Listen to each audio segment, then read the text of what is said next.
The gym was empty now. Ezekiel "Zeke" Monroe stood in the middle of the cage, staring at the scuffed floor.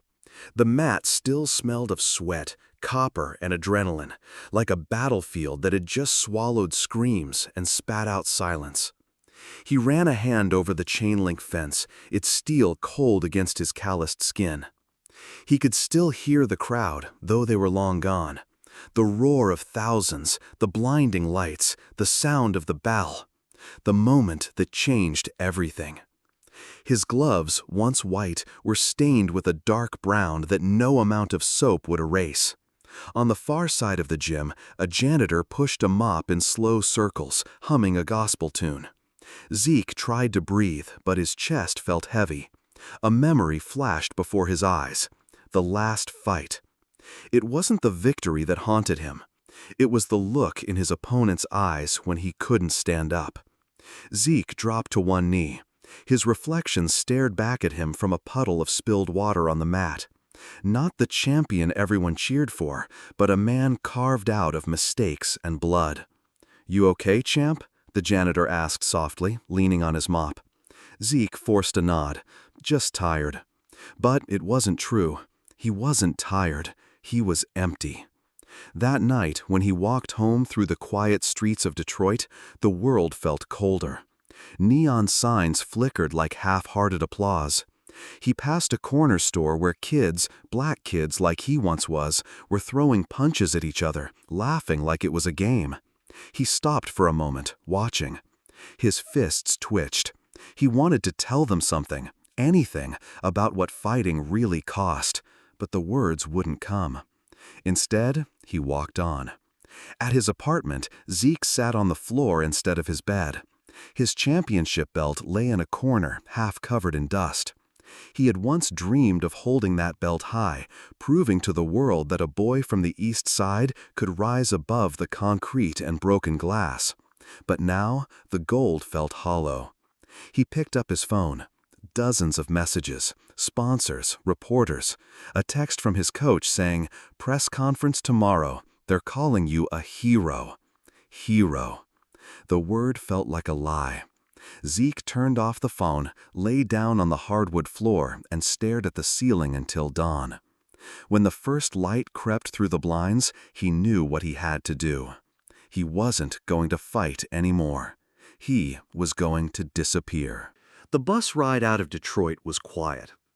No one recognized Ezekiel Monroe with a hoodie over his head, a duffel bag at his feet, and silence wrapped around him like armor. He didn't say goodbye to anyone, not his coach, not the media, not even his mother. He just vanished. 3 hours later, the city gave way to trees, the skyline dissolving into soft hills and fog.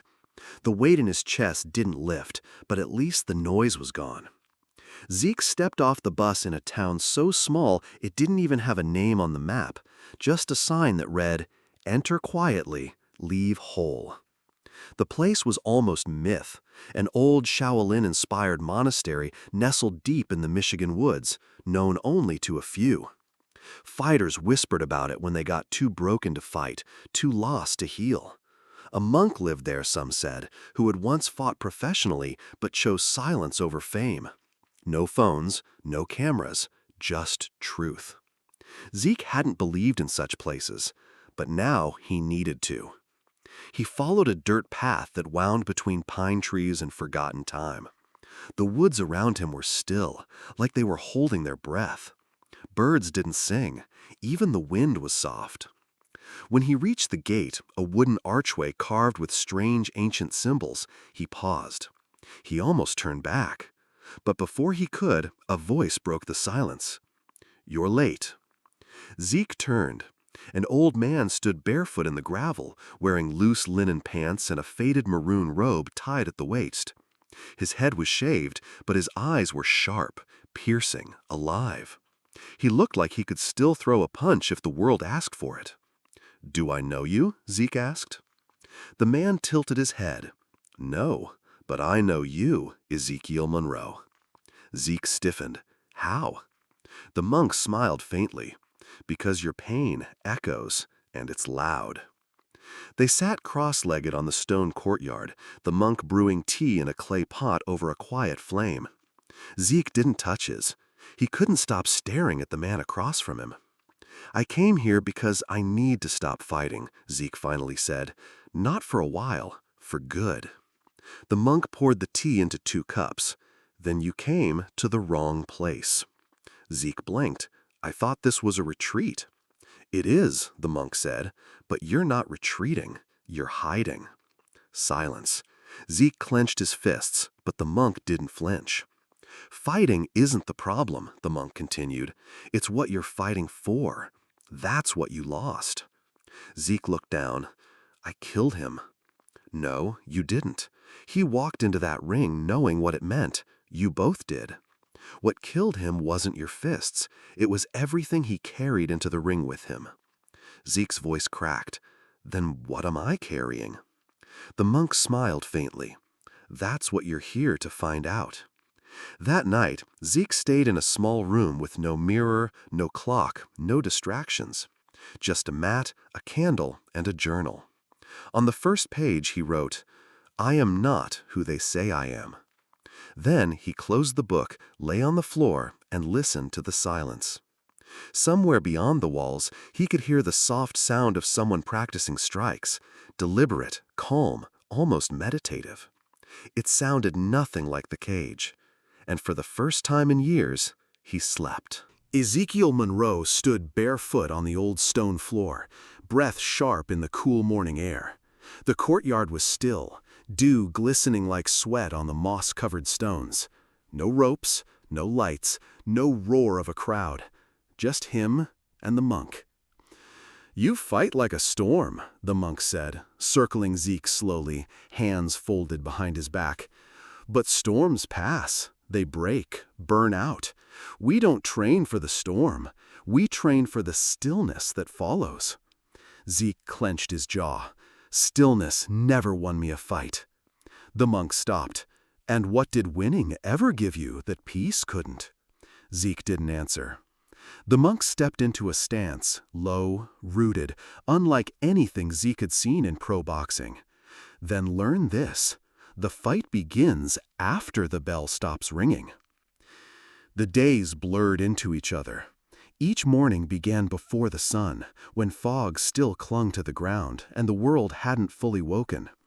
Zeke ran the trail through the woods, not for endurance, but to listen, to his breath, to the rhythm of the trees, to the pounding in his chest that never quite faded since that night in the cage. At midday, he trained.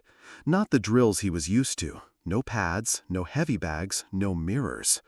Instead, balancing on a single brick for an hour, punching water without making it splash, sparring in silence, using breath as timing.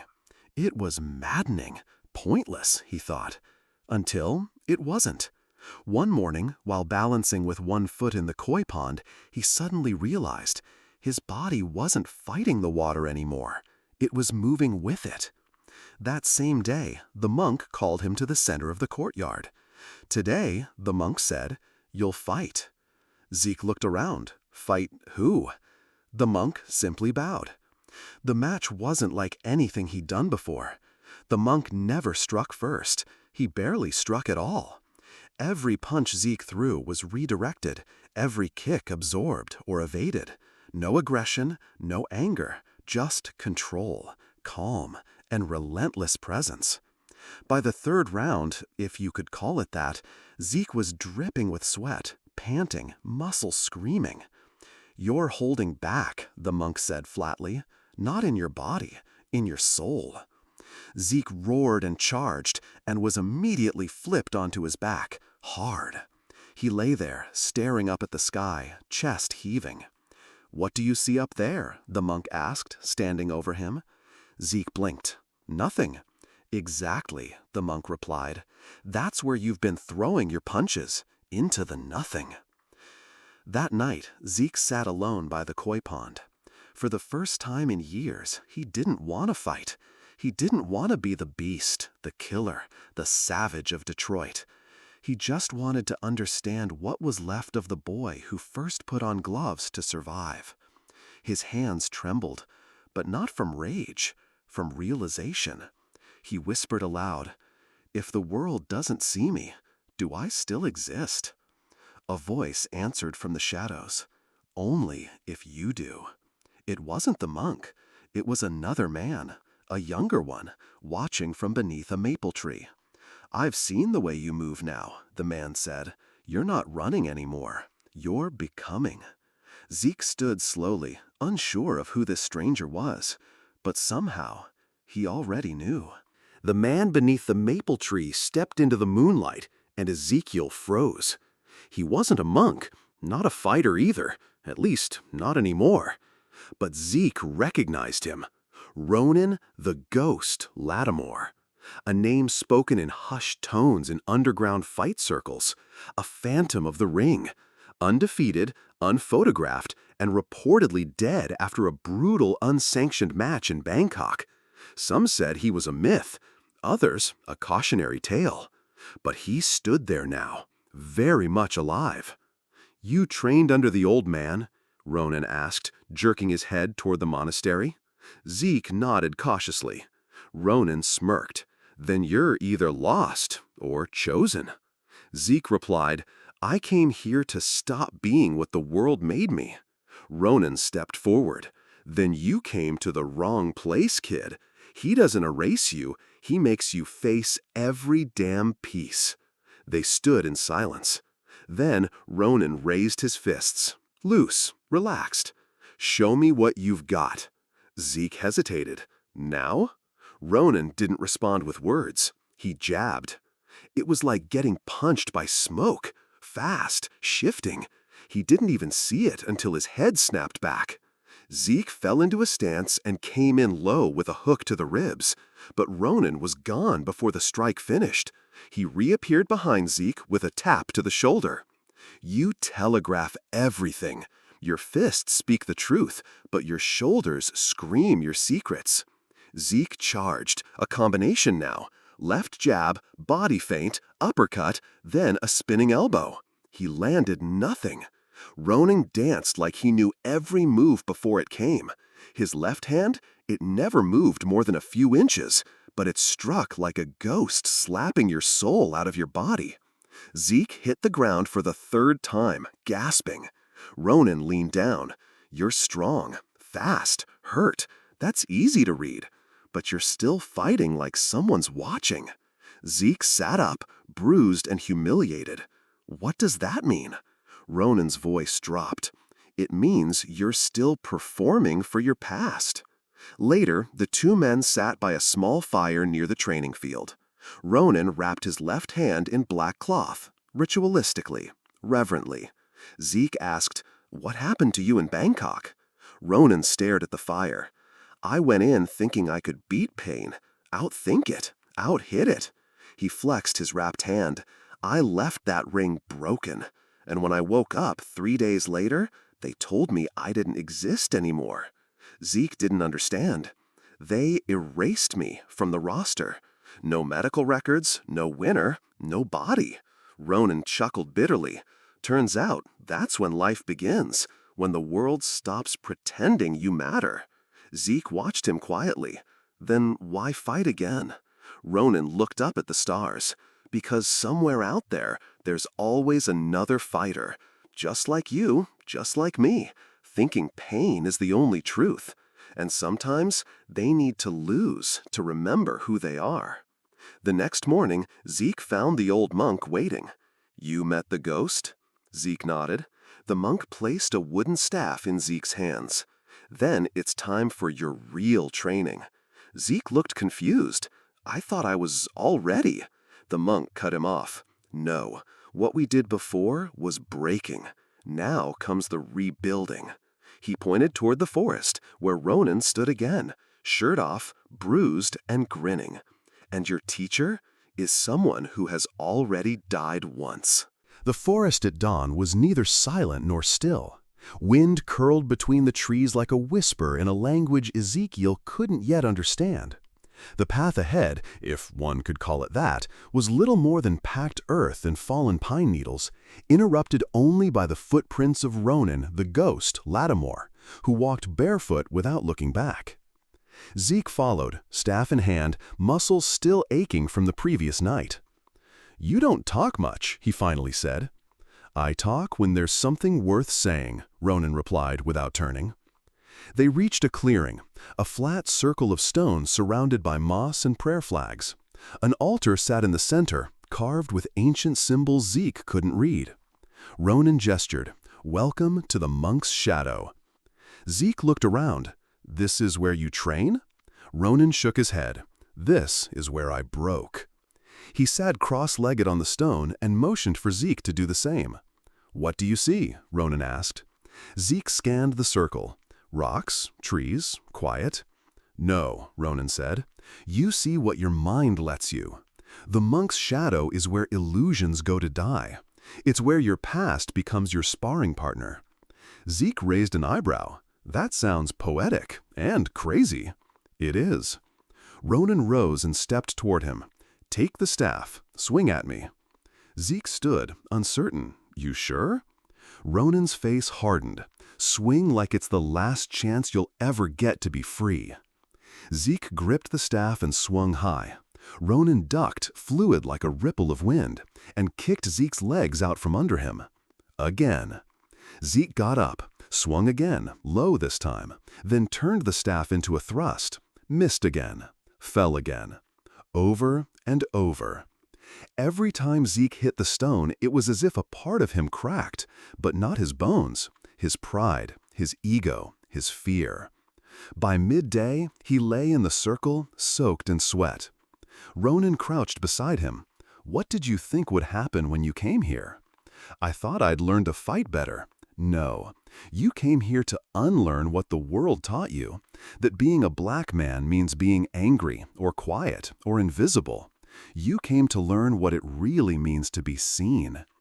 Zeke stared at the sky. Ronan stood. "Come, there's more." They returned to the monastery at twilight, where the old monk waited by the courtyard well. Without speaking, he handed Zeke a mirror. Zeke looked into it. At first, all he saw was his tired face, scarred and worn. But as he kept looking, he saw something else, something deeper. "Do you see it?" the monk asked. "I don't know what I'm looking for." "You'll know when it shows up. It always does." Then the monk said, "From now on, you train not to win, but to remember." Zeke turned toward Ronan, who leaned against a wall, arms folded. "Remember what?" Ronan's voice was quiet, but it echoed. "Who you were before the world told you who to be."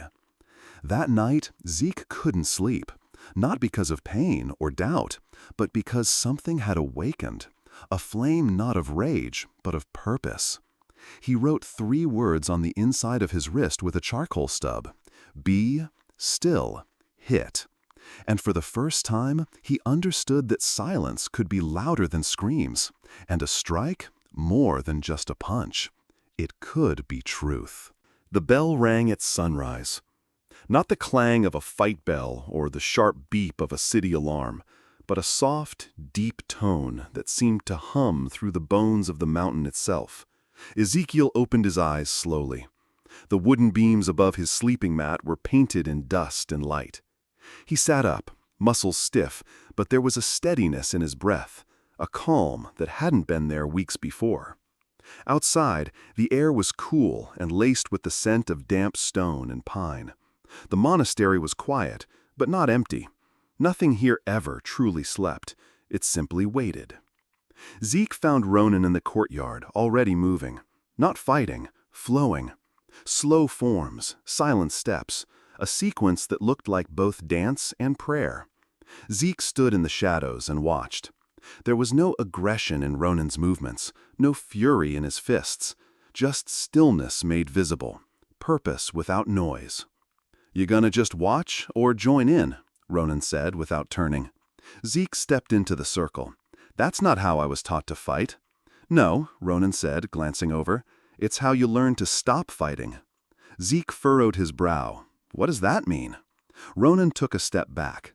"The loudest fighters burn out first.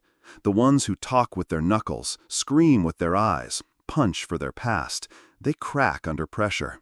But the ones who learn to listen, they last." Zeke nodded slowly.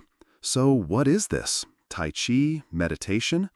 It's control. Then Ronan added, and control is louder than rage. Later that day, the old monk led Zeke down a narrow passage beneath the monastery. They descended stone steps, slit with age, lit only by flickering torches. This place isn't on any map, the monk said. It's where monks were once trained not to defeat enemies, but to know them. They reached a chamber carved into the rock. On the far wall, dozens of wooden masks hung, each painted with expressions of joy, anger, sorrow, pride. Zeke stared at them. What are these? Every face you will wear in life, the monk said, but only one is truly yours. Then he pointed to a square in the center of the floor, etched with ancient symbols. Step in, he said, and listen. At first, Zeke heard nothing. Then, the whispering. Not from outside, but inside. His own voice, fragmented. Echoes of his childhood, his first street fight. The teacher who flinched when he raised his hand. The cop who followed him in the store. The bully who called him boy. The coach who told him he was all muscle and no brain. The white lady who clutched her purse. His father's fists on the table. His own silence. The chamber pulled it all to the surface. He dropped to one knee. I don't want to carry this anymore, he said aloud. The monk's voice came from the dark. Then let it shape you, not shatter you. Zeke stood, the voices quieted. And what remained was stillness. Steel beneath silence.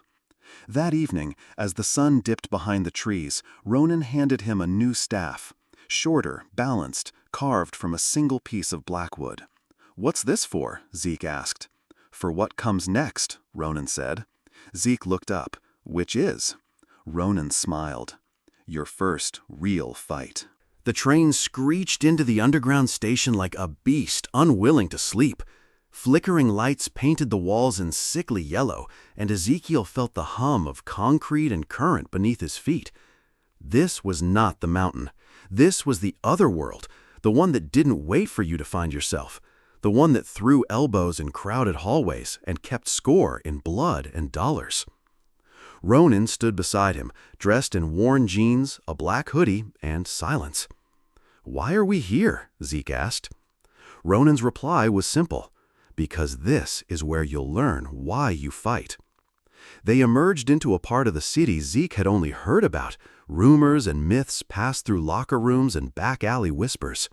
Beneath the surface, past abandoned subway lines and locked maintenance stores, was a place known only by one name. The Pit. It wasn't marked, it wasn't mapped, but everyone who'd ever fought for survival had heard of it. The entrance was a rusted hatch at the end of a tunnel, guarded by a man with no eyebrows and fists bigger than most people's heads. Ronan walked up, nodded once, and the man stepped aside. The door opened, and the air changed. Zeke descended iron stairs into a vast, echoing chamber lit by overhead bulbs that swung gently like pendulums of judgment. Concrete walls were spray-painted with graffiti, fists, names, and quotes like, "No blood, no lesson." In the center, a circular cage surrounded by standing room only. People leaned against the bars, hungry eyes lit by violence and desperation. This was no sports arena. There were no refs, no rounds, just combat and coin. A voice crackled over a busted intercom. Fresh meat's arrived. Heads turned, murmurs rose, and then laughter. One voice above the rest called out, "Yo, Ronan, you bringing in altar boys now?" Another, "Hope the kids signed a will." Zeke kept his face still, but his fists curled at his sides. Ronan leaned close and said, "They don't respect silence, yet. You're here to earn it." Zeke glanced around. "You want me to fight here?" "No," Ronan said, eyes scanning the crowd. "You need to." His first opponent was a man named Pharaoh, a brick of muscle with a snake tattoo slithering up his neck. No gloves, no mouthpiece, just bare fists and scars. Zeke stepped into the cage. The gate slammed shut behind him, and the crowd roared. Pharaoh smiled. "You ever bleed underground, choir boy?" Zeke didn't respond. The bell rang, not a crisp chime, but a piece of metal smashed against a rail. Pharaoh charged. Zeke dodged, barely, took a blow to the ribs, another grazed his jaw. He staggered, but something held. Not pride, not anger, stillness. He remembered Ronan's voice. Silence is louder than screams. Pharaoh came again, wild, heavy, predictable. Zeke waited, then moved. One sidestep, one pivot, and struck. The staff, short, black wood, balanced like breath, met Pharaoh's jaw with a crack like splitting ice. Pharaoh dropped. Silence. Then cheers. Then something else. Respect. Back outside, in the cold wind of the tunnel, Zeke exhaled. Ronan said nothing, just handed him a cloth to wipe the blood from his knuckles. Zeke asked, "Why do they fight down here?" Ronan answered, "Because the world above doesn't let them." Zeke looked back at the cage.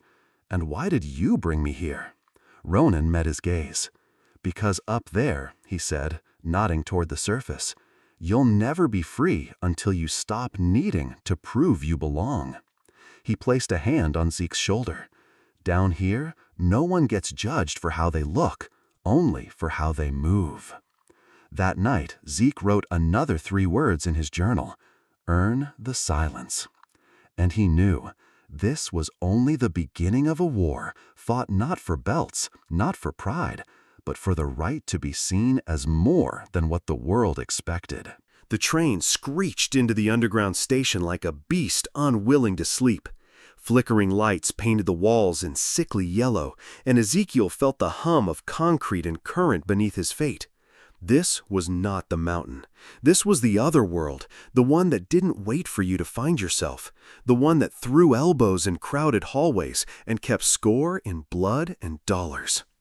Ronan stood beside him, dressed in worn jeans, a black hoodie, and silence. "Why are we here?" Zeke asked. Ronan's reply was simple: "Because this is where you'll learn why you fight." They emerged into a part of the city Zeke had only heard about. Rumors and myths passed through locker rooms and back alley whispers. Beneath the surface, past abandoned subway lines and locked maintenance stores, was a place known only by one name: the Pit. It wasn't marked, it wasn't mapped, but everyone who'd ever fought for survival had heard of it. The entrance was a rusted hatch at the end of a tunnel, guarded by a man with no eyebrows and fists bigger than most people's heads. Ronan walked up, nodded once, and the man stepped aside. The door opened, and the air changed. Zeke descended iron stairs into a vast, echoing chamber lit by overhead bulbs that swung gently like pendulums of judgment. Concrete walls were spray-painted with graffiti, fists, names, and quotes like "No blood, no lesson." In the center, a circular cage surrounded by standing room only. People leaned against the bars, hungry eyes lit by violence and desperation. This was no sports arena. There were no refs, no rounds, just combat and coin. A voice crackled over a busted intercom. "Fresh meats arrived." Heads turned, murmurs rose, and then laughter. One voice above the rest called out, "Yo, Ronan, you bringing in altar boys now?" Another, "Hope the kids signed a will." Zeke kept his face still, but his fists curled at his sides. Ronan leaned close and said, "They don't respect silence. Yet. You're here to earn it." Zeke glanced around. "You want me to fight here?"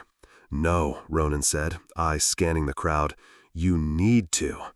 His first opponent was a man named Pharaoh, a brick of muscle with a snake tattoo slithering up his neck. No gloves, no mouthpiece, just bare fists and scars. Zeke stepped into the cage. The gate slammed shut behind him, and the crowd roared. Pharaoh smiled. "You ever bleed underground, choir boy?" Zeke didn't respond. The bell rang, not a crisp chime, but a piece of metal smashed against a rail. Pharaoh charged. Zeke dodged, barely, took a blow to the ribs. Another grazed his jaw. He staggered.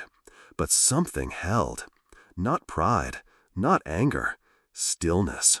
He remembered Ronan's voice. Silence is louder than screams.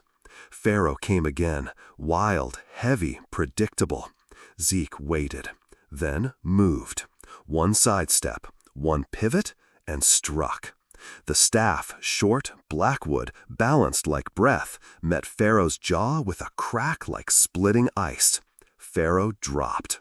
Silence. Then cheers. Then something else. Respect. Back outside, in the cold wind of the tunnel, Zeke exhaled.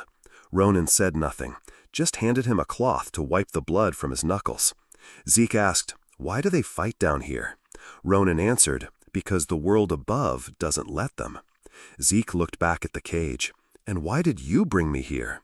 Ronan met his gaze. "Up there," he said, nodding toward the surface, "you'll never be free until you stop needing to prove you belong." He placed a hand on Zeke's shoulder. "Down here, no one gets judged for how they look, only for how they move."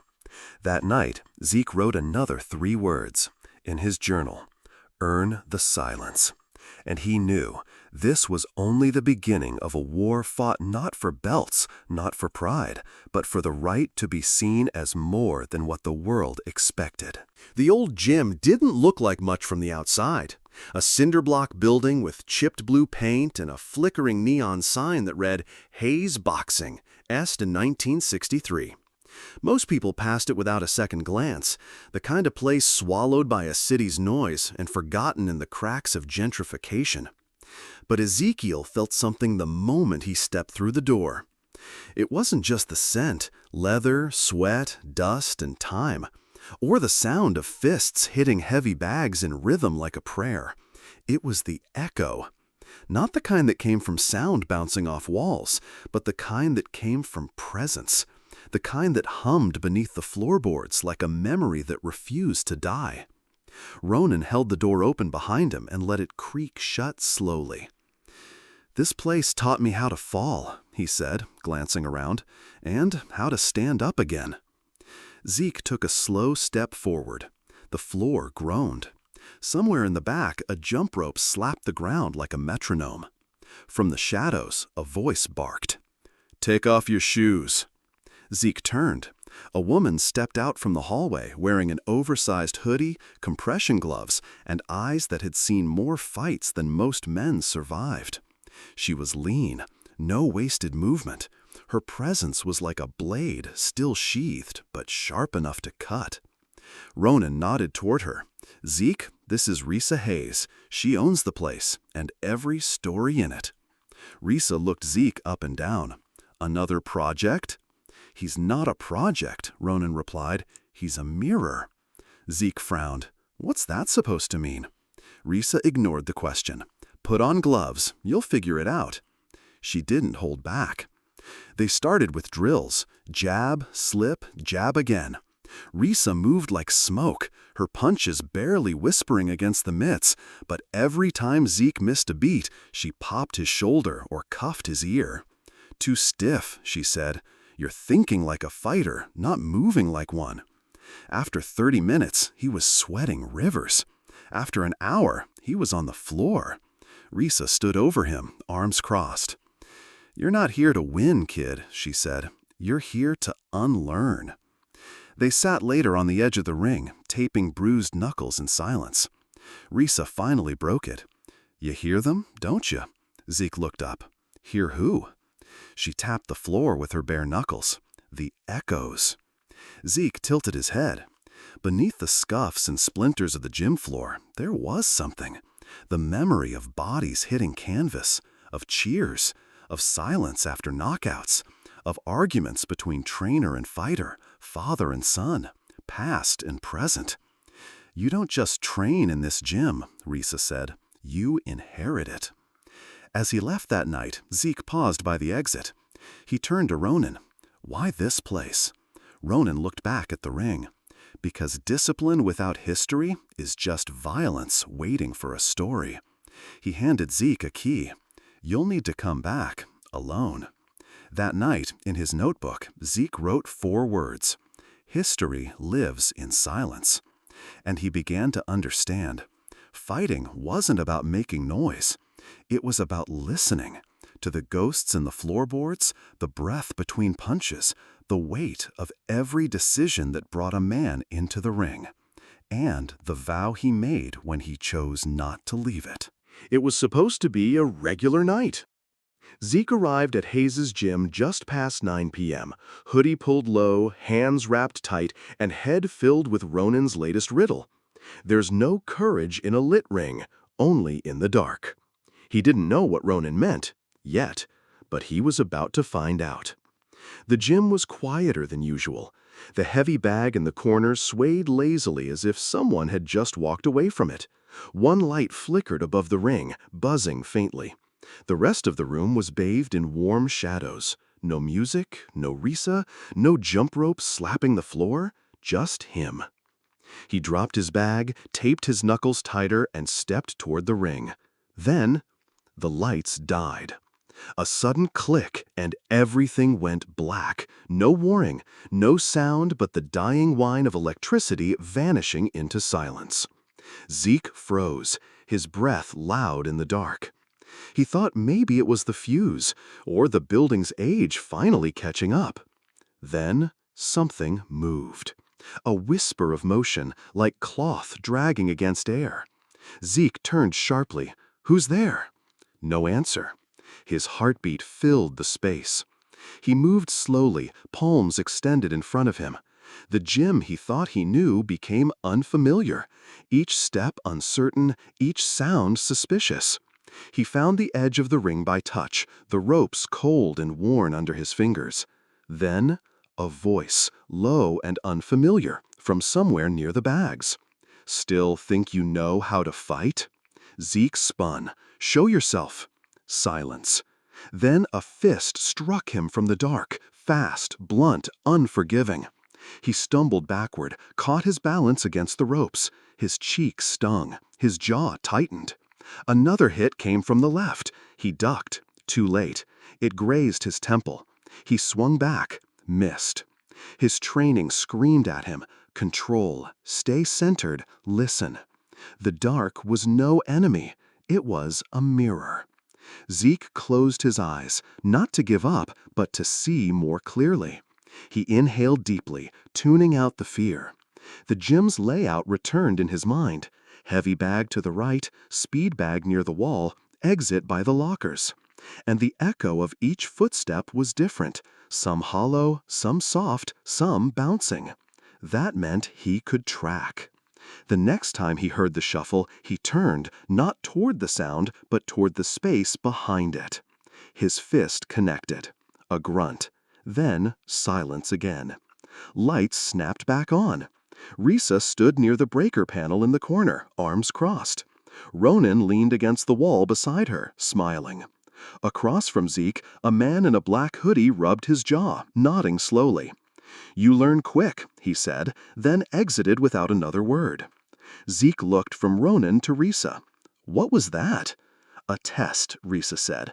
"We had to know if you could handle pressure without sight." "Or rules," Ronan added. Zeke exhaled hard. "So that guy, he wasn't trying to hurt me." Ronan shrugged. "He was, but only to wake something up." Risa walked closer, voice low and steady. "Most fighters fall apart in the dark. They lose their center, their calm. You didn't." Zeke stared at the ring. He realized something strange. He wasn't afraid. Not of the dark, not of getting hit, not even of failing, because he'd already survived worse. That night, he wrote only 3 words in his notebook. "I see now." Not with his eyes, with his balance, his breath, his intuition. The fight wasn't just in the light, and neither was he. The corridors of Arcadia High were never silent, not even at night. The hum of the old ventilation system, the occasional creak of a locker door left ajar, and the distant drip-drip from a leaky pipe in the boys' restroom created a rhythm all their own, a sort of forgotten symphony, only heard by those who walked the halls when the world had gone to sleep. And tonight, Ezekiel walked with someone who knew that rhythm better than anyone. Mr. Cyrus, the school janitor, was a man made of corners, elbows sharp from years of lifting buckets, back curved from bending low to clean where no one cared to look. His uniform was the color of soot, his boots heavy enough to echo with authority, yet he moved with the ease of someone who had long ago made peace with being invisible. "I know every crack in these floors," Cyrus said, pushing his mop bucket down the science wing. "Every lie that ever got whispered in this school happened within 10 feet of me." Zeke followed, silent. The old man had found him training alone in the gym an hour ago, long after basketball practice ended and the last teacher had gone home. Instead of scolding him for breaking curfew, Cyrus had simply grunted, "Come with me." Now they moved through the shadowy halls like ghosts, Cyrus cleaning, Zeke watching. "You ever wonder why nobody ever sees the janitor?" Cyrus asked suddenly, spraying disinfectant along a row of lockers. Zeke shrugged. "Because they don't care?" Cyrus smiled grimly. "Because they choose not to. People don't like being reminded that the things they step on, the things they leave behind, have to be cleaned up by someone." He glanced over his shoulder. "But that someone, they see everything." They stopped in front of locker 417. Cyrus reached into his cart and pulled out a screwdriver. With practiced ease, he popped open the front plate, revealing not a mess of books, but a small compartment lined with notes, wrappers, and an envelope marked with a name Zeke hadn't heard in years: Mason Coltrane. Zeke's face tightened. That name brought with it the memory of a fist against his ribs and laughter that echoed for days. Mason had been one of the worst. "He used to stash answers here," Cyrus said. "Cheat sheets, weed, sometimes worse. I never said nothing, but I knew." "Why are you showing me this?" Cyrus paused. Then he said something Zeke didn't expect. "Because I see you fighting now, not just in gloves, in your walk, in your silence." Zeke stared down at the compartment. "I used to think cleaning up was a punishment," Cyrus continued, "but it ain't. It's a discipline. You mop a floor right, it tells you where people ran, where they fell, where they bled. The story's always there, hidden in the stains." He straightened up, eyes suddenly sharp behind old man tiredness. "You fight like someone who thinks no one's watching, but I'm watching. I have been since day one, and I'm telling you now, what you carry, what you've survived, that's your weapon. That's your code." Zeke blinked. "Code?" Cyrus gave a slow nod. "Every fighter worth remembering follows one. Yours ain't about belts or crowds. Yours is about knowing where pain hides and cleaning it out before it spreads." Later that night, Zeke sat on the bleachers outside the gym, notebook in lap. He didn't write poetry.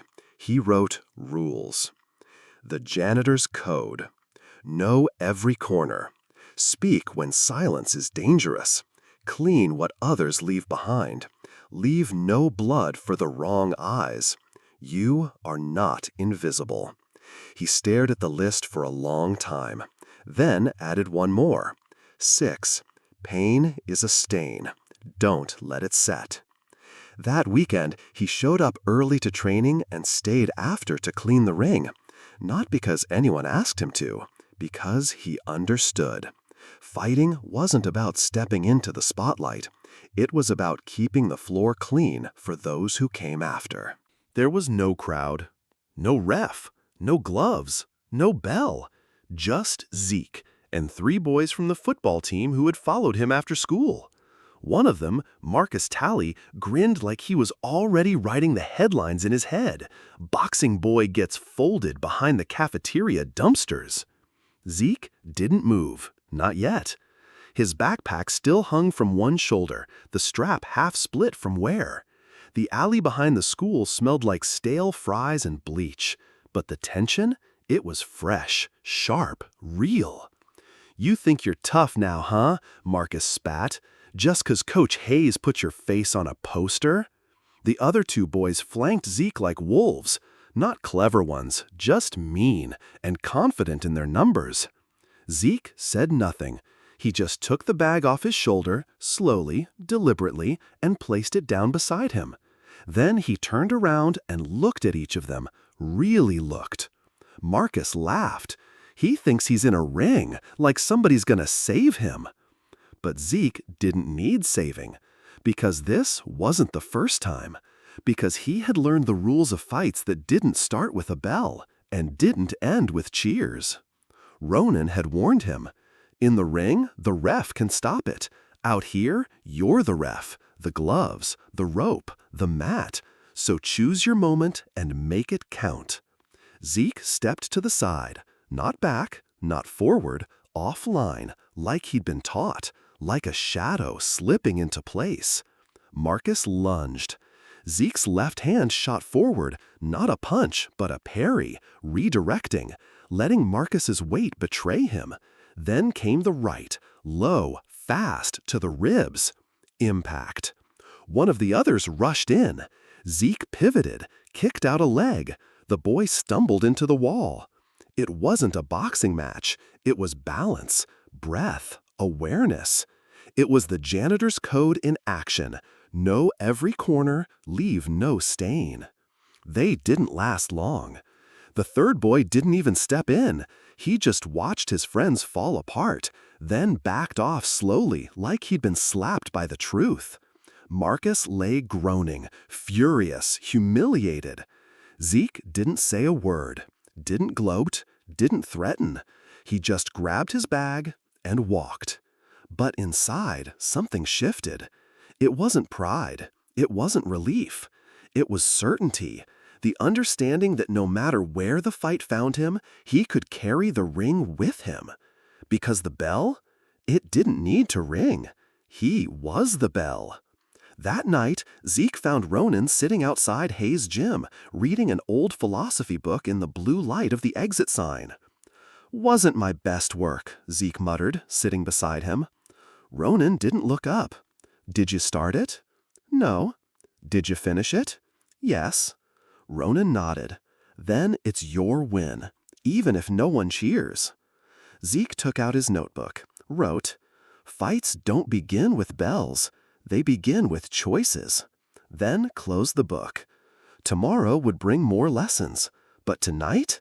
Tonight he had nothing to prove and everything to protect. Zeke woke before sunrise. The gym hadn't opened yet, but he was already inside. Ronan had given him a spare key weeks ago without saying a word. Just handed it over like he knew this place would matter more to Zeke than food or sleep or weekends. It was silent now. Not a silence of emptiness, but one of coiled tension. Like the walls remembered punches thrown in anger, in hope, in desperation. The ring stood at the center, dusty and patient, waiting. Zeke dropped his bag near the corner post and climbed in. But he didn't move, didn't jab, didn't run drills. He just listened. Below the canvas, beyond the mats, beneath the wooden floor, he could feel it, something burning. Not literal flames, not yet, but pressure, a heat that hummed like a heartbeat buried in concrete. Ronan had once said, "Every fighter has fire under their floor. The trick is not putting it out, it's learning to live above it." Zeke finally moved.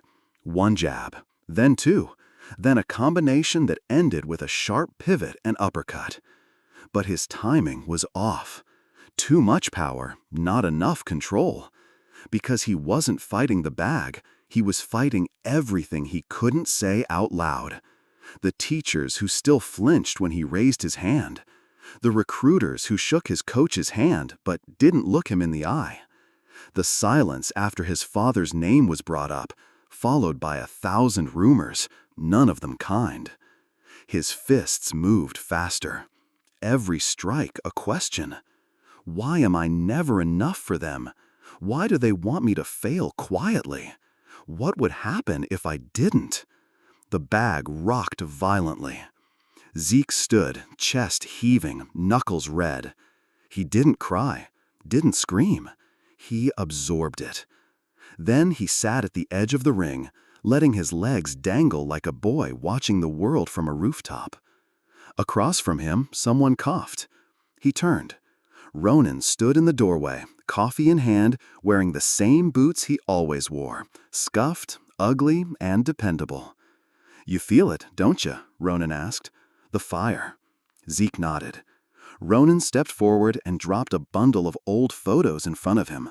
Fighters in black and white, eyes fierce, gloves torn, none of them smiling. "My coach gave me these when I was your age. Said, they build rings on top of pain. You just have to learn how to walk it." Zeke picked one up. The man in the photo was mid-swing, sweat flying, mouth wide open. Not in rage, but release. "You're not alone in that fire," Ronan said. "But if you want to make it through, you have to give it shape." Zeke looked up. "How?" Ronan grinned. "Easy. You fight. But you fight with discipline. That's the only thing stronger than pain." That night, Zeke stayed long after the others left. He mopped the floors, wiped the ropes, and sanded a splintered edge on the stool in Ronan's corner. And when he was done, he sat cross-legged in the center of the ring, alone again. Except he wasn't. Beneath him, the fire still pulsed, but it no longer threatened to burn the house down. It waited for orders, and Zeke was learning how to speak its language. The contract arrived in a sleek black envelope, thick like it had weight to prove. No logo, no return address, just Zeke's name on the front, in bold, capital letters. He found it on the locker bench after practice, wedged between his water bottle and the roll of tape Ronan always left behind. At first, he thought it was a prank or a mistake, but Ronan's expression when he saw it said otherwise. "Don't open it yet," the old man muttered. "Not here." Zeke followed him into the back office, where the walls were lined with trophies and dust and photos of men who never smiled in their victories. Ronan shut the door behind them, then nodded. Zeke opened the envelope. Inside, a letter of intent, a multi-page contract, and a name printed at the top in silver ink. Leon Mercer Promotions. Zeke blinked. "Is this real?" Ronan leaned against the desk, arms folded. "It's as real as your choices." Zeke skimmed the contract, his eyes catching phrases. Exclusive fighter rights. Minimum 3-year term. Compensation tied to wins and audience reach. Appearance clause. Management reserves rights to image control. He didn't understand all the words, but the tone was clear. They weren't offering to build him. They wanted to own him. "It's not about your fists," Ronan said. "They want your story." Zeke frowned. "My story?" "The headlines, the background, the kid from the street smith. They'll clean it up, sell it, feed it to sponsors. You'll be famous, sure, but it won't be you they're cheering for." Zeke sat down. "So what do I do?" Ronan took a breath.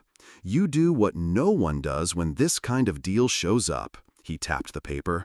"You read it. You ask questions. You demand edits." Zeke chuckled, almost bitter. "You think they'll change it?" Ronan shrugged.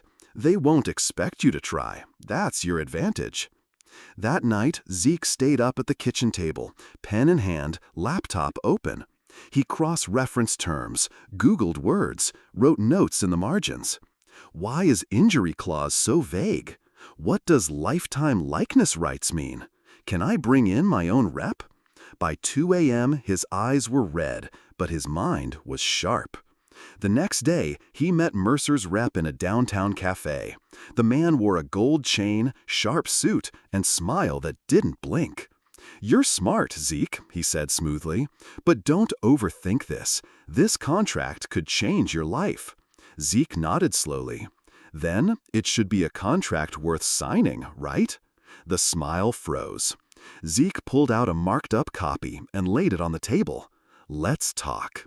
He didn't sign that day, or the next, but he walked out with something more valuable than ink on paper. Power. The power to question, to protect his story, to choose his path. Back at the gym, Ronan greeted him with a nod. "No matter what deal they offer," he said, "you're already in a contract they didn't write." "What contract?" Ronan pointed to Zeke's chest. "The one between you and your purpose." Zeke smiled, and for the first time, the fire inside didn't feel like something he had to control. It felt like something that answered to him. There was no bell, no crowd, no cameras, just curtains, thick and red and worn from time, and behind them, silence. Zeke stood center stage in an empty community theater, arms loose, heart tight. He hadn't expected this, not here. Ronan had driven him across the river that morning with no explanation, just the same phrase he'd been repeating all week. Before you fight on the biggest stage, you need to see where the first one stood. The building looked abandoned, but inside it pulsed with ghosts. Old fight posters were framed in the hallway, curling at the edges. Faded photos of men and women, black, brown, immigrant, forgotten, posing bare-knuckled under bare bulbs, none of them smiling. In the back, past the dusty green room and rusted spotlight tracks, was a simple room with a ring no bigger than a backyard pool. No ropes, no audience stands, just a space, and scars in the wooden floor where people had danced with fists. Zeke turned to Ronan. "This was a gym?" Ronan shook his head. "It was a stage, but this is where we trained, where we learned not just how to fight, but why." He pulled back the curtain. Behind it, carved into the brick wall with dull metal and years of sweat, were 5 words. "We stand so others rise." Zeke stepped closer. "Who wrote it?" Ronan's voice softened. "Your grandfather." Zeke froze. "You never talk about him." "I don't need to. That's the creed. That's the only legacy worth passing down." They sat on the edge of the floor. Ronan lit a single bulb above them, and in its flickering light, he spoke truths Zeke hadn't heard before. How his grandfather fought in underground bouts not for fame, but to pay rent for people who couldn't speak English. How the city council once tried to shut down the gym for being too loud, because too many young black boys stopped running from cops and started standing their ground. How one night the crowd chanted Zeke's grandfather's name not after a win, but after he refused to throw a fight, even when they threatened to burn the place down. Zeke stared at the carved words again. "We stand so others rise." He whispered it, like a prayer, like armor. That evening, Ronan gave Zeke an old journal, weathered, cracked, full of scribbled notes and taped-up newspaper clippings. On the last page, in a bold, shaky scrawl, Zeke found a sentence. "The gloves are never just for hitting. They're for holding the weight." Zeke closed the book. He understood now. This fight wasn't just for him. Back in the ring the next morning, his stance was quieter. But every punch had purpose. Every breath, balance. Every round, remembrance. He wasn't just training to win. He was training to stand. And behind him, carved into his spine, carried in his fists, was a creed too strong for contracts, too deep for headlines. A creed written in sweat, pain, and generations of silence. A creed that would not stay behind the curtain for long. The gloves were old, older than Zeke could guess. Black leather, cracked at the knuckles, soft where time had worn the rage down. They smelled of liniment and memory. Ronan pulled them from a wooden box wrapped in cloth, like sacred relics. "These were your grandfather's," he said, voice heavy with reverence. "He only wore them in 3 fights, but those fights weren't for belts." Zeke took them slowly. They were lighter than they looked, worn from years of use, but not ruined, cared for. He slipped one on. It didn't fit perfectly. It fit truthfully, as if the glove wasn't built for his hand, but for the man he was trying to become. Ronan sat on the edge of the ring. Your grandfather called them gloves of grace, said they reminded him that power isn't just about what you throw, it's about what you hold back. Zeke looked at the glove again. There were marks on the inside, etched with a small blade perhaps. Names. Too many names. Ronan saw him staring. Every time he got in the ring for someone else, a neighbor, a kid he trained, a friend wrongfully arrested, he carved their initials inside, said it reminded him the fight was never his alone. Zeke's voice was quiet. "Can I add mine?" Ronan smiled. "You already did, when you chose to stay standing." That night, Zeke walked alone through the city. He saw it differently now, not just as streets and sirens, but as a map of moments, places where people had fallen and where others had quietly helped them up. He stopped by the corner store where he'd once been chased by 3 boys for looking wrong. The new owner, an old woman with tired eyes, waved at him like he was family. He walked past the alley where he'd seen a homeless man try to shield a dog from the rain with his own coat. He passed the church when Nana still lit candles and whispered names she hadn't spoken in years. Everywhere there were fighters. Not in rings, not on TV, not under bright lights, but fighters nonetheless. When he returned to the gym, Zeke trained alone. 1 hour, then 2, then 3. Not to punish himself, not to perfect a punch, but to pray, with movement, breath, and blood. Each jab whispered, "I'm still here." Each hook echoed, "I haven't bowed." Each dodge murmured, "I know who I am." He didn't just feel strong, he felt clean. As dawn crept through the high gym windows, Zeke sat down in the corner, pulled off the gloves, and reached into his bag. He took out a small blade, and with slow, steady care, he etched 2 letters inside the wrist of the right glove, R.C. Ronan Carter, his coach, his guardian, the man who had reminded him of grace. He stared at the letters, then whispered, "We don't fight for revenge. We fight to remember." The world didn't stop turning. The city didn't grow kinder overnight. But something had shifted. Not out there. Inside him. And in that small, quiet shift, Zeke knew.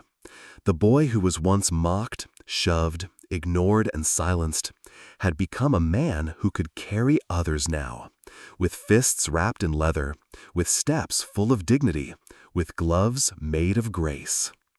The locker room in Las Vegas was too clean, too quiet. Zeke sat on a wooden bench, staring at his reflection in the mirror, jaw tight, eyes focused, his hands wrapped in white tape like a monk preparing for some sacred rite. The air buzzed with fluorescent hum and the distant roar of a crowd that hadn't come to see him. Not yet. Tonight, he wasn't just fighting a man. He was fighting a myth. Across the arena waited Marcus the Hurricane Vaught, undefeated, untouchable, undeniable. A fighter made in the laboratories of celebrity and spectacle. He didn't just hit hard, he had an empire behind every punch, endorsements, agents, an entourage larger than most small-town police departments. But Zeke, he had none of that. Just his grandfather's gloves, Ronan's voice in his head, and a city's worth of ghosts behind his shoulders. The noise swelled.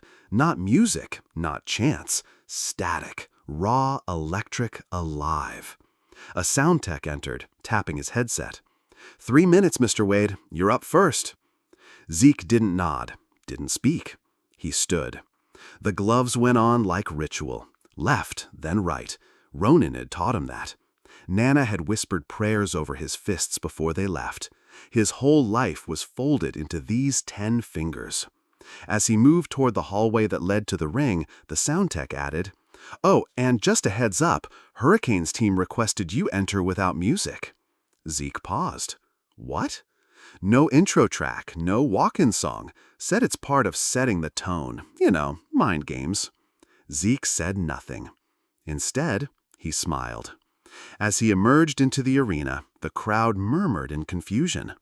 No beat, no bass, no pyrotechnics, just Zeke, walking, alone, through shadow and spotlight, each step like a drum only he could hear. And yet, they watched him. Something about the silence demanded it. The crowd's whispers turned into a hush. People leaned forward, phones lowered. Even the announcers paused mid-banter. Zeke climbed into the ring like a man walking into his own house, calm, reverent, unbothered. On the other side stood Vought, gold robe, flashy grin, bouncing like a show pony. He leaned over the ropes and shouted, "You forgot your music, rookie!" Zeke looked at him. And then, quietly, clearly, he said, "I didn't come here to entertain you. I came to end something." The bell hadn't rung yet, but the storm had already begun. And for the first time that night, Marcus Vought stopped smiling. The bell rang, and the world held its breath. Las Vegas had seen 1,000 fights, 1,000 promises, 1,000 prodigies, but never one like this. Zeke Wade, barely known beyond a few viral clips and whispered legends, stood across from the undefeated, undisputed Marcus the Hurricane Vought. And in the first 10 seconds, he did not move. Vought danced forward, testing. A jab, a feint, another jab. Zeke watched, like he had watched his mother clean motel bathrooms with cracked hands. Like he had watched Ronin spar ghosts in their dusty basement gym. Like he had watched the world spit on boys who looked like him and say, "You'll never matter." And then, like thunder cutting through silence, he moved. A counter left, fast, brutal. It didn't drop Vought, but it stopped him. The crowd roared, not for violence, but for proof. Zeke wasn't a fluke. He wasn't some charity case. He belonged here. Round after round, Zeke unraveled Marcus Vought. Not with speed, not with brute strength, but with truth. He fought like a man with nothing to sell and everything to say. His punches were punctuation marks to a story nobody wanted to hear, until now. By round 7, Vought's gold robe was gone. By round 9, his smirk had disappeared. By round 10, he was bleeding. And then it happened. Round 12. Zeke feinted left, dipped low, came up with an uppercut so clean, so honest, the entire arena stood. Vought crumbled. The ref began counting, but Zeke didn't watch. He turned to the corner, where Ronin used to stand, where Nana's spirit still sat, where the ghosts of every fight he never took, every time he was told, "Not your place, not your time, not your fight," all watched now. 10. He didn't raise his arms, didn't shout. He just breathed, like he'd finally made it to the surface after drowning for years. In the press conference later, someone asked, "Zeke, now that you've beaten Marcus Vought, what's next?" He leaned into the mic, looked straight at the cameras, and said, "Winning isn't the victory. Getting here was. Standing in that ring, being seen, that's the fight I already won." Outside the arena, a kid watched on a cracked phone screen. Same skin, same story. And for the first time, he whispered, "Maybe I can too."